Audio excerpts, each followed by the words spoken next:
हे गोपाल अब तो जीवन हारे। हे गोविंद राखो शरण अब तो जीवन हारे। सूर कहे श्याम सुनो शरण है तिहारे।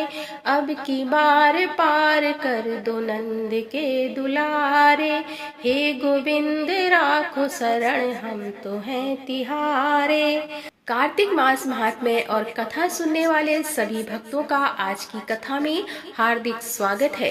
भगवान श्री कृष्ण और श्रीमती राधा रानी की कृपा सदैव हम सभी भक्तों पर बनी रहे।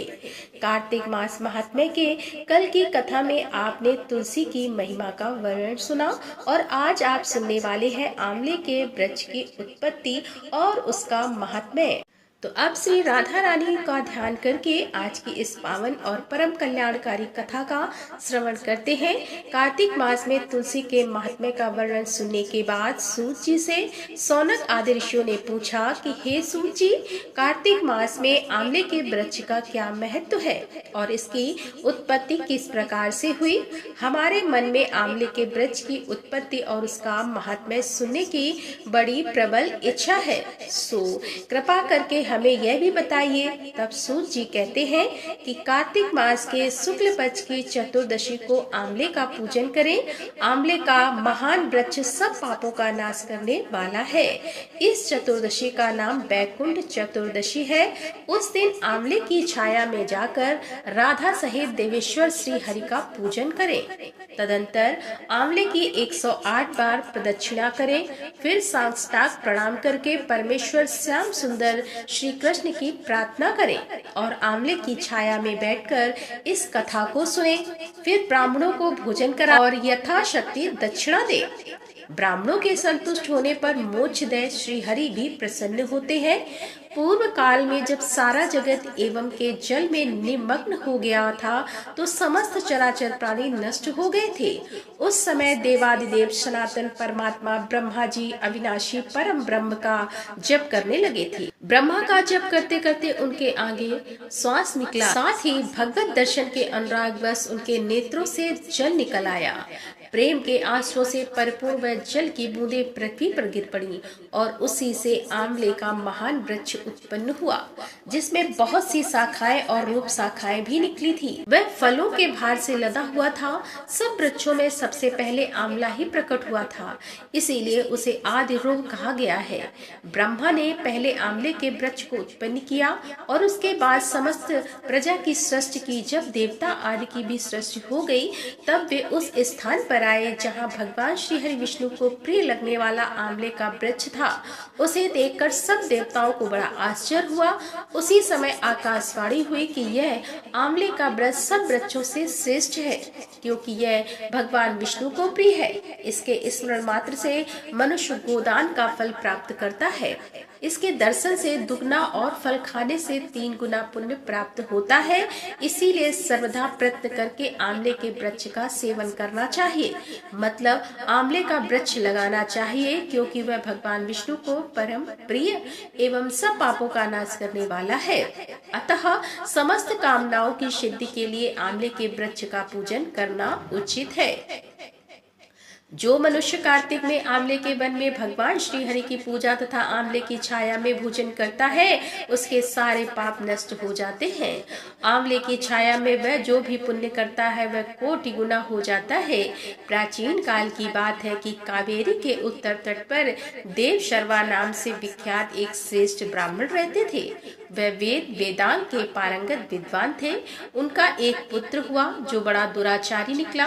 पिता ने उसके हित की बात बताते हुए उससे कहा कि बेटा, इस समय कार्तिक का महीना है जो भगवान विष्णु को बड़ा ही प्रिय है।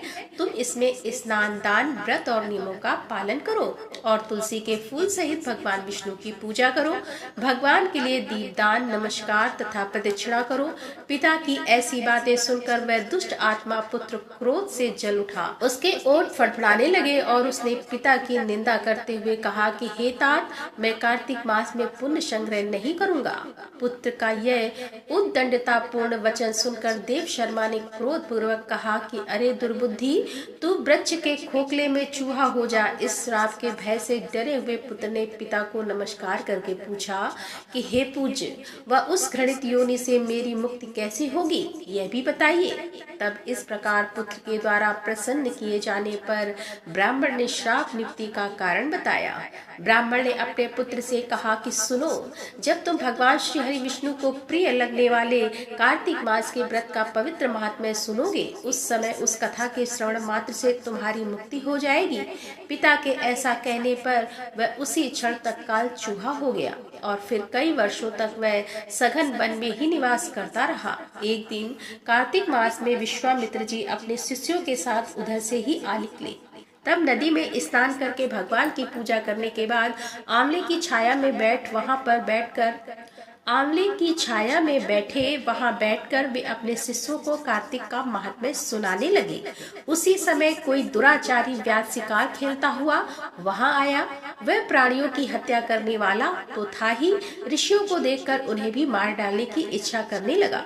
परंतु उन महात्माओं के दर्शन से उसके भीतर सद्बुद्धि जाग उठी। उसने ब्राह्मणों को नमस्कार करके कहा कि हे मुनिवर, आप लोग यहाँ क्या करते हैं? उसके ऐसा पूछने पर विश्वामित्र जी बोले कि कार्तिक मास सब महीनों में श्रेष्ठ बताया जाता है। उसमें जो कर्म किया जाता है वह स्वर्ग के बीज की भांति बढ़ता है, और जो मनुष्य कार्तिक मास में स्नान, दान और पूजन करके ब्राह्मण भोजन कराता है, उसका वह पुण्य अक्षय फल देने वाला होता है। व्याध की प्रेरणा की विश्वामित्र जी के कहे हुए इस धर्म को सुनकर वह श्राप भ्रष्ट ब्राह्मण कुमार चूहे का शरीर छोड़कर तत्काल दिव्य देह से युक्त हो गया और महर्षि विश्वामित्र को प्रणाम करके अपना वृतांत निवेदन करके ऋषि की आज्ञा लेकर विमान पर बैठकर स्वर्ग को चला गया।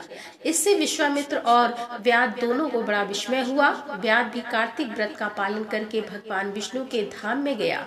इसीलिए कार्तिक में सब प्रकार से प्रयत्न करके आंवले की छाया में बैठकर भगवान श्री कृष्ण के सम्मुख कथा श्रवण करें। जो ब्राह्मण कार्तिक मास में आंवले और तुलसी जी की माला धारण करता है, उसे अनंत पुण्य की प्राप्ति होती है, और जो मनुष्य आंवले की छाया में बैठकर दीप माला समर्पित करता है, उसको भी अनंत पुण्य प्राप्त होता है। विशेषकर तुलसी के वृक्ष के नीचे श्री राधा और श्याम सुंदर भगवान श्री कृष्ण की पूजा करनी चाहिए, और अगर तुलसी ना हो तो तुलसी के अभाव में यह शुभ पूजा आंवले के नीचे करनी चाहिए। तो जो आंवले की छाया के नीचे कार्तिक मास में ब्राह्मण दंपति को एक बार भी भोजन देकर स्वयं भी भोजन करता है, वह अन्न दोष से मुक्त हो जाता है। लक्ष्मी प्राप्ति की इच्छा रखने वाला मनुष्य सदा आंवले से स्नान करे। मतलब जो हम स्नान करते हैं, स्नान के जल में या तो आंवला या फिर आंवले का रस या फिर आंवले की कुछ पत्तियां डालकर भी स्नान किया जाए तो सब प्रकार के पापों से मुक्ति मिल जाती है, और फिर ऐसे मनुष्य को माँ लक्ष्मी की अपार कृपा भी प्राप्त होती है। इसीलिए अगर आपको धन प्राप्त की कामना है तो आंवले से स्नान कीजिए। विशेषकर एकादशी तिथि को आंवले से स्नान करने पर भगवान विष्णु संतुष्ट होते हैं, और सब कुछ ऐसे भी दिन है जिस दिन आंवले का सेवन या फिर आंवले से स्नान वर्जित बताया गया है। जैसे कि नौमी तिथि, किसी भी महीने की नौमी तिथि, अमावस्या तिथि, सप्तमी तिथि, संक्रांति दिन, मतलब जिस दिन सूर्य राशि परिवर्तन करती है उस दिन, फिर रविवार को चंद्र ग्रहण और सूर्य ग्रहण के दिन आंवले से स्नान नहीं करना चाहिए। तो जो मनुष्य आंवले की छाया में बैठकर पिंडदान करता है, उसके पितर भगवान विष्णु के प्रसाद से मोक्ष को प्राप्त हो जाते हैं। तीर्थ या फिर घर में जहाँ जहाँ मनुष्य आंवले से स्नान करता है, वहाँ वहाँ भगवान विष्णु स्थित हो जाते हैं। सूत जी कहते हैं कि जिसके शरीर की हड्डियां आंवले के स्नान से धोई जाती हैं, मतलब आंवले के पानी से धोई जाती हैं, ऐसा मनुष्य फिर से गर्भवास नहीं करता, अर्थात उसे मोक्ष की प्राप्ति हो जाती है। जिनके सिर के बाल आंवला मिश्रित जल से रंगे होते हैं, वे मनुष्य कलयुग के दोषों का नाश करके भगवान विष्णु को प्राप्त हो जाते हैं। मतलब देखिए, यहाँ आंवले के कितने फायदे बताए गए हैं। आंवला बालों में लगाने से बाल भी काले होते हैं और भगवान विष्णु की कृपा भी प्राप्त होती है। हर प्रकार के पापों का भी निवारण हो जाता है। तो आंवले से स्नान करना करना या फिर आंवले से अपने बाल धोना यह अत्यंत ही श्रेष्ठ माना गया है।